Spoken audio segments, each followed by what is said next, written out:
Welcome to another week and another political conversation about what is happening in our country. As always, we're shooting from Warren and we're always happy to actually be in this interaction. We continue to encourage you to subscribe to our channel, to give us your feedback, to suggest topics you want us to talk about and issues you want us to review. As we actually, especially as we progress into the year 2024, which actually looks like it's going to be very hot as far as politics is concerned. This last week, I think the hottest topic has been, no surprises here, Mount Kenya. And I know if you're not from Mount Kenya, the conversation about Mount Kenya can get very, very irritating. Sometimes you want to ask, why do these guys behave like they're the only people in this country? Why does Mount Kenya have this big sense of identity? They keep pushing themselves all over the place. When something happens within the region, it becomes like a national issue. Now the conversation about Dendinyoro and this moment of premature ambition had become like a national conversation. So I can imagine what people from the coast, or from Rift Valley, or from Western, or from Northeastern, or even from Nairobi must have been wondering, what's wrong with these people? Why do they behave as if this country ends at Sagana? But the reality is, Mount Kenya is a very interesting place. I say that, think about the last election. With 2.7 million votes cast from one region, the president, William Ruto, got 47% of his vote. And this is despite the fact that 13% of the people who voted from the region voted for the other coalition. Assuming that 13% had all voted together with the others, the other 87%, you most probably would have had 3 point something million votes coming from one place. Now, in a country of 50 million people, when you have around 3.5 million votes in one block, and in a country where the voter turnout is approximately 30%, 40% of the people who can actually vote, in the last election, 30% of the vote did not vote at all, right? Approximately 30% voted for one side, another 30% voted for the other side, give or take a few 100,000. So in a country like that, when you have one block, one region, having the capacity by itself to give close to half of the votes that make somebody president, that region becomes a big, big, big issue. Positively, it's a big plus. Negatively, it can be a very, very scary monster.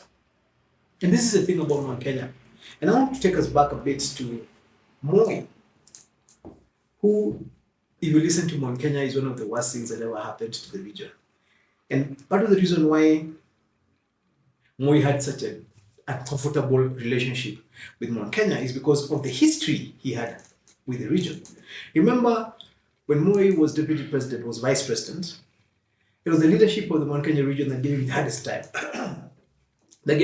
time. And for a lot of his presidency, it was Mount Kenya that challenged him consistently.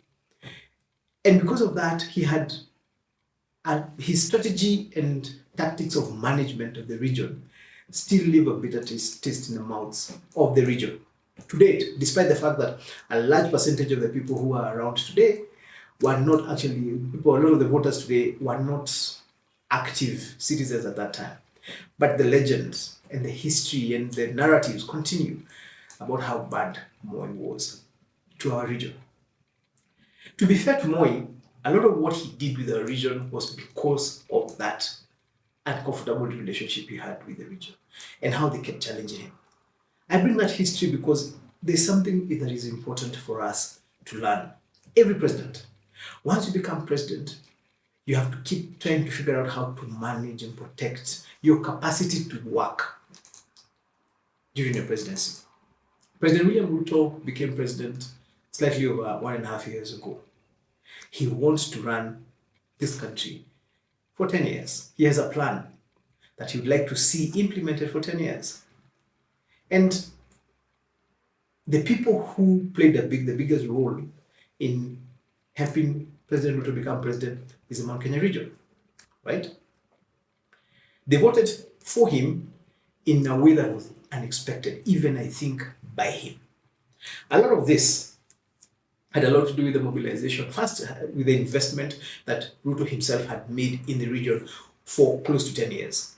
He had made friends, he had invested, he had visited churches, he had participated in local activities. He had actually spent a lot more time and resources in Mount Kenya region than he had even done in his own place. And for that, that investment paid dividends. And the region came out and voted for him resoundingly, despite the fact that the regional leader of that time, Uhuru Kenyatta, did not support William Ruto.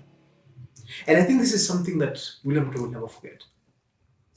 Now, we're in a situation where William Ruto is already president, and he's now organizing himself as president. First, to sustain his presidency, and then also to get the capacity to deliver in his presidency. This is where we want to urge Mount Kenya to be very, very, very careful. As I said, when you have a region that has one block that can make you president, that region becomes very scary if you think for a minute they can start misbehaving. If for a minute Mount Kenya region started looking like it could turn against the president, or it could start undermining the presidency, William Ruto would have to do whatever he can to manage and contain this region.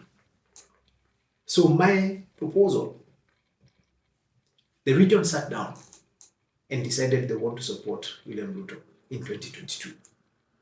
And they gave William Ruto Rigathi Gachagua to represent their interests during this period.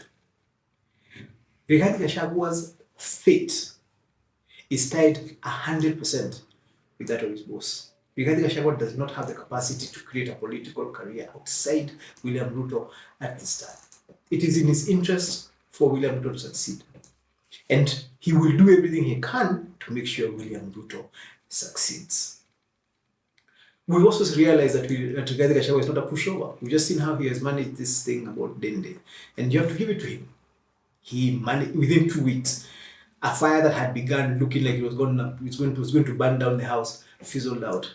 And Dende actually had to make a statement somewhere in Northeastern to confirm that he is not challenging Rigathi Gachagua. So Rigathi Gachagua is not a pushover. So this is my proposal to the region. For the sake of our region, for the sake of our region staying united, for the sake of our region growing politically, for the sake of our region securing the positions and the gains that it has made in this particular government, can we stay united? Can we work a plan that keeps us consolidated as one block? Because for as long as we are one block, we are able to negotiate with William Ruto. And he respects us because we stood out and we stood up for him during the last election. So he's going to listen for as long as we're one block. The minute we start playing games within ourselves as a region, you scare him. You start showing him that his most reliable vote block could disintegrate. If he does that, if you do that, this is what's going to happen to him. This is what's going to happen fast. President Ruto is going to have to start figuring out where to replace our votes from. He's going to have to start planning that if these guys do not come and give me the 47% I got in 2022, where am I going to get it from? So he's going to start having to reach out to other regions to replace what he thinks he could lose. If he does that, we lose as a region. So strategically, even from a self-interest perspective, it is actually in our best interest to stay as a united bloc behind the president, because he is the president at this moment in time. He's the one who can give us roads, he's the one who can help us sort our coffee, our tea, our milk, our small businesses. It is only him. So let's consolidate. Again, we have a guy who has proven that he can actually keep mobilizing. I keep hearing people saying that, Mount Kenya would have voted for William Ruto despite whoever was running the Lavando. What I do know for a fact, for me who is in Nyeri, and a lot of my colleagues in other parts, who especially those who lost elections to UDA, Rigathi Gachagua played a very fundamental role in us losing our elections and in UDA winning the elections at grassroots level, MCA level, at member of parliament level, at women rep level, governor level, senator level, the kind of things he did in Nyeri to just get Kahiga to agree with Wamatinga so that they don't split the vote, to get somebody like Eshohi who had lost in Teto to accept not to go back as an independent so that UDA doesn't lose its vote. And this was happening everywhere, right? So yes, people loved William Ruto in Kenya, and they still do. In fact, I keep being told that the reason we didn't vote for him because you were fighting with the person we wanted. If you had not been fighting with him, we would have put you back. So people loved and still love William Ruto. But Rigathi Gachagua did the mechanics of making sure that that love translated into votes and members of parliament and MCAs elected under that party in this region. So he proved himself. If it was up to me, I would suggest that we figure out how to rally around him, empower him, and make him strong. Why?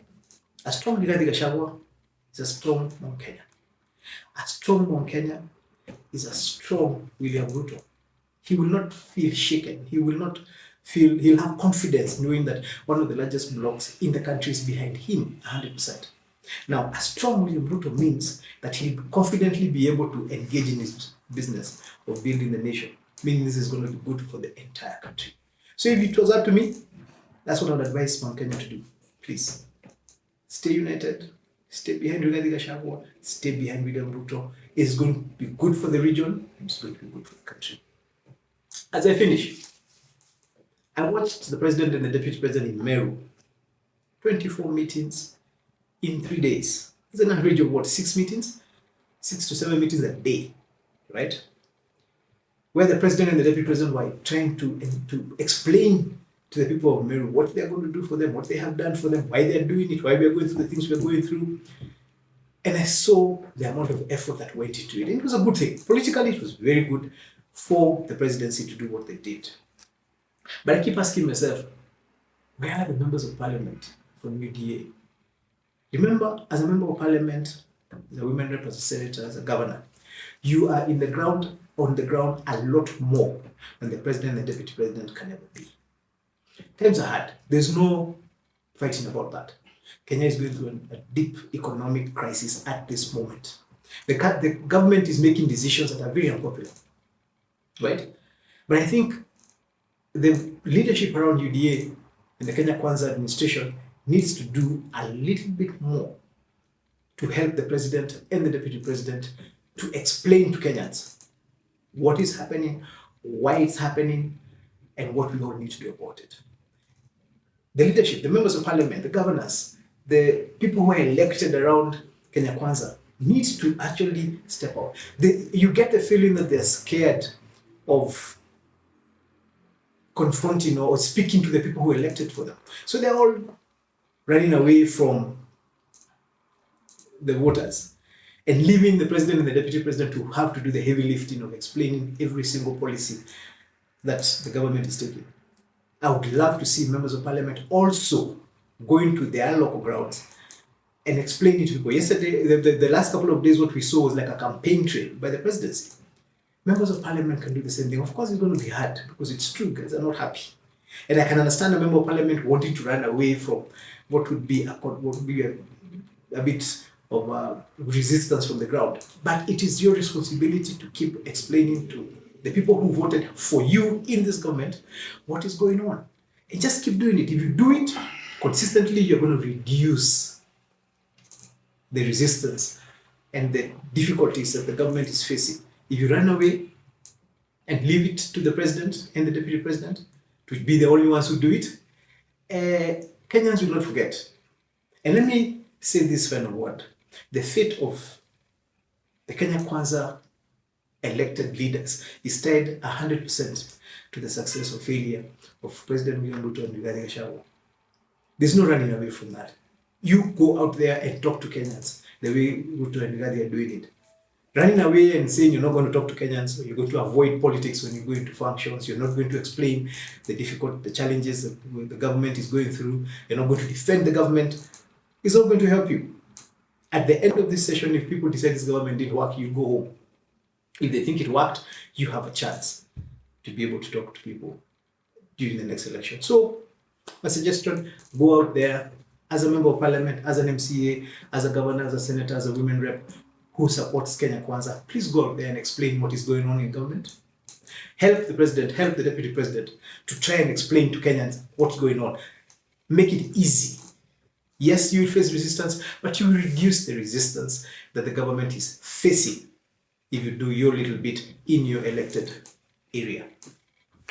And for all you know, we can change this narrative of negativity to something positive, and Kenyans can start seeing the glass half full rather than half empty, which seems to be what we are seeing and hearing everywhere we turn to. So anyway, that's just my 10 cents of advice out there. You can choose to take it, or you can choose not to. We are still in Rwanda, still doing China mandazi, still doing choma, still doing brilliant, beautiful pilau.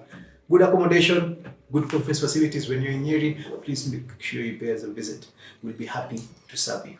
God bless you. God bless Kenya. Thank you.